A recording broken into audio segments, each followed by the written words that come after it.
Bismillahirrahmanirrahim. Assalamualaikum warahmatullahi wabarakatuh. Apa kabar anak-anak? Semoga kalian semua dalam keadaan sehat. Amin. Perkenalkan, nama saya Suri Ainun Hutapea atau yang lebih dikenal dengan Ainun, yang akan membawakan mata pelajaran SKI kelas 7 dengan topik Pola dakwah Nabi Muhammad SAW di Madinah dan respon terhadap dakwah Nabi Muhammad SAW di Madinah. Sebelum kita memulai pelajaran kita, ada baiknya kita membacakan Al-Bismillah. Bismillahirrahmanirrahim.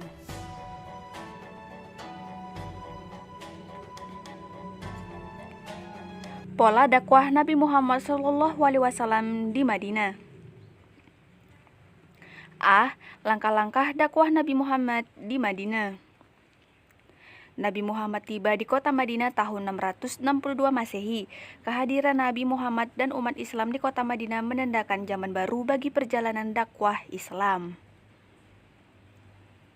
Nabi memberikan gelar kepada umat Islam Madinah dengan sebutan kaum Ansar, yaitu kelompok masyarakat yang menjadi penolong, sementara umat Islam yang datang dari Mekah diberi nama kaum Muhajirin.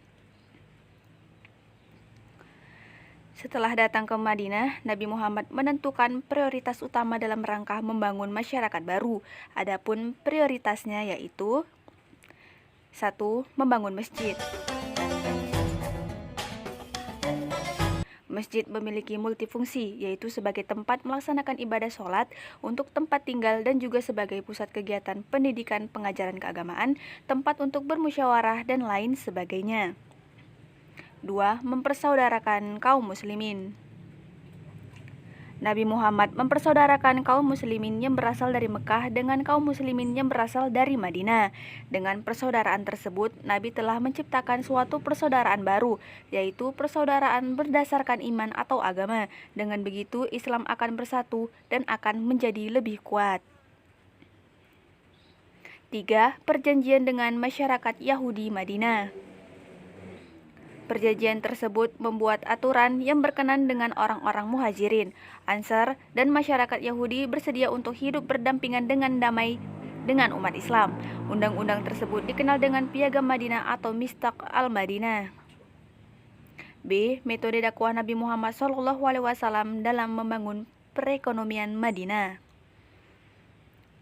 Nabi Muhammad membangun perekonomian masyarakat Madinah dengan cara 1. Mempersatukan kaum Muhajirin dan Ansar sehingga dapat membantu saudaranya untuk memenuhi kebutuhan hidupnya. 2. Menempatkan orang-orang kafir miskin yang tidak punya tempat tinggal di masjid. 3. Bekerja sama dengan kaum Ansar untuk menciptakan lapangan pekerjaan bagi kaum Muhajirin. C. Faktor pendukung kesuksesan dakwah Nabi Muhammad di Madinah. Faktor pendukungnya diantaranya 1. Persamaan derajat. 2. Adanya prinsip keadilan. 3. Persatuan oleh ukhuwah Islamiyah. Yang 4. Keteladanan Rasulullah.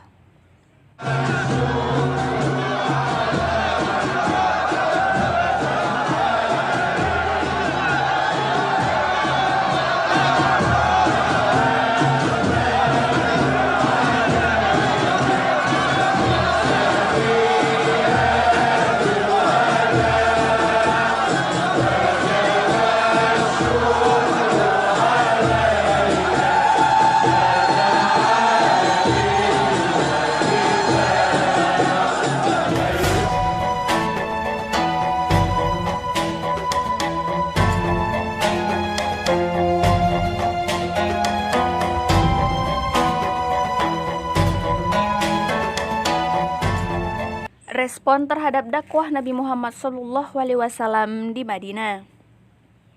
Masyarakat Madinah menyambut baik kedatangan Nabi dan umat Islam di Madinah, terutama kabilah Aus dan Kharjas. Kedua suku tersebut sejak awal telah menyatakan kesetiaannya kepada Nabi dan bersedia membantu beliau dalam menyebarkan ajaran Islam kepada masyarakat Madinah.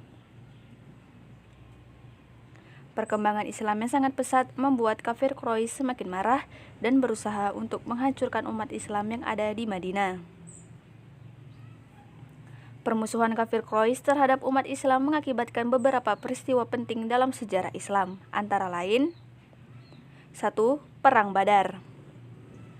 Perang Badar terjadi di Lembah Badar pada tahun 624 Masehi. Adapun sebab terjadinya Perang Badar antara lain 1.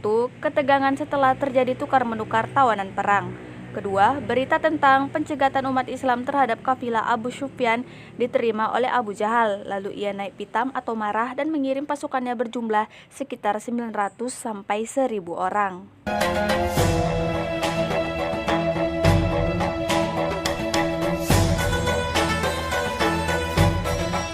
Di Lembah Badar, tepatnya pada hari 17 Ramadan 2 Hijriah atau 17 Maret 624 Masehi, peperangan terjadi antara pasukan kafir Quraisy dan umat Islam. Dalam pertempuran itu, ketiga kafir Quraisy terbunuh. Utbah bin Rabi'ah dibunuh oleh Hamzah, Walid bin Utbah dibunuh oleh Ali bin Abu Thalib, dan Syaibah bin Rabi'ah dibunuh oleh Ubaidah yang merupakan umat Islam dari Madinah. Kemenangan itu diperoleh oleh umat Islam.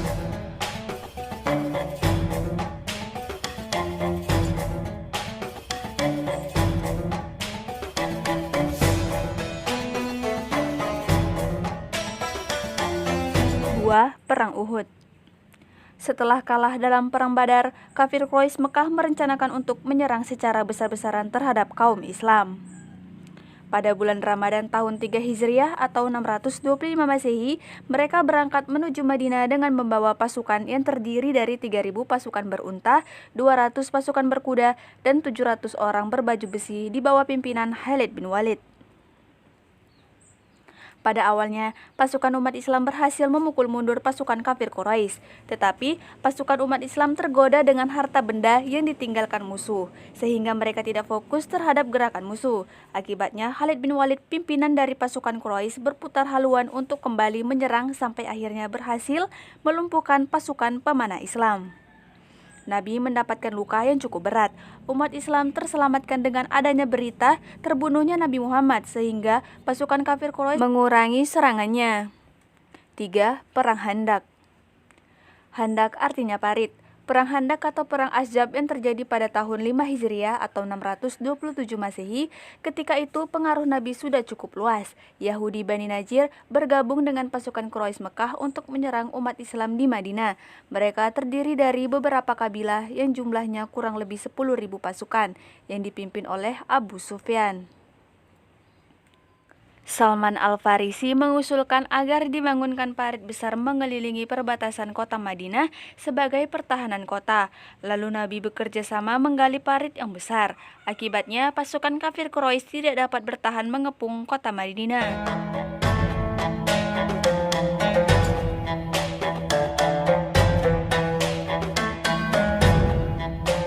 4.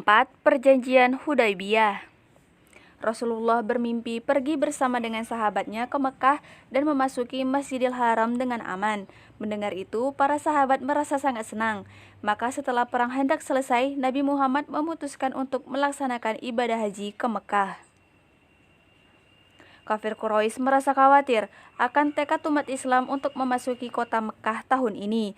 Maka mereka mengutus Suhail bin Amr untuk menyusun naskah perjanjian bersama Nabi. Perjanjian tersebut dikenal dengan Perjanjian Hudaybiyah. Adapun isi Perjanjian Hudaybiyah antara lain: 1. Kedua belah pihak sepakat mengadakan gencatan senjata selama 10 tahun. 2. Setiap orang diberi kebebasan bergabung dan mengadakan perjanjian dengan Muhammad atau dengan kaum Quraisy. 3. Setiap orang Quraisy yang menyeberang kepada Muhammad tanpa seizin walinya harus dikembalikan. 4. Pada tahun ini Muhammad harus kembali ke Madinah. Pada tahun berikutnya mereka diizinkan menjalankan ibadah haji. Saat itu Nabi memberitahu bahwa ia telah mendapat wahyu yang berisi kabar gembira tentang akan datangnya kemenangan bagi kaum muslimin. Wahyu tersebut antara lain pada Quran Surah Al-Fath ayat 27. Ya, ini merupakan surah Al-Fath ayat 27, kamu bisa baca, dipausekan ya. 5. Penaklukan kota Mekah atau Fathu Makkah. Nabi Muhammad mempersiapkan pasukan yang besar dalam rangka menakut-nakuti kafir Quraisy. Nabi Muhammad dan pasukannya terbagi menjadi 4 kelompok, masuk ke kota Mekah dari 4 penjuru, sehingga kota Mekah terkepung oleh umat Islam. Akhirnya, tepat pada tanggal 1 Januari 630 Masehi, kota Mekah dapat dikuasai Nabi Muhammad dan umat Islam. Nabi Muhammad langsung menuju Ka'bah dan melakukan tawaf. Setelah itu, Nabi menghancurkan berhala-berhala sebanyak 360 berhala yang mengelilingi Ka'bah. Setelah itu, Nabi memerintahkan Bilal untuk melakukan azan di atas Ka'bah. Kemudian umat Islam melakukan sholat berjamaah dengan Nabi Muhammad SAW. Dan semenjak saat itu, datanglah berbondong-bondong masyarakat Mekah untuk masuk Islam.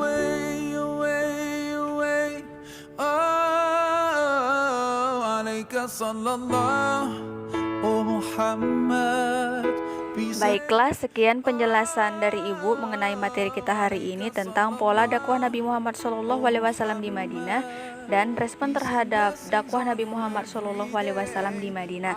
Nah, seperti biasa, saya akan memberikan kalian tugas, yaitu merangkum atau meringkas materi tentang pola dakwah yang barusan saya jelaskan tadi ya. Tulis di kertas atau buku, tulis nama, kelas, dan mata pelajarannya. Lebih cepat lebih baik dan dapat nilai plus ya, yang lebih cepat itu.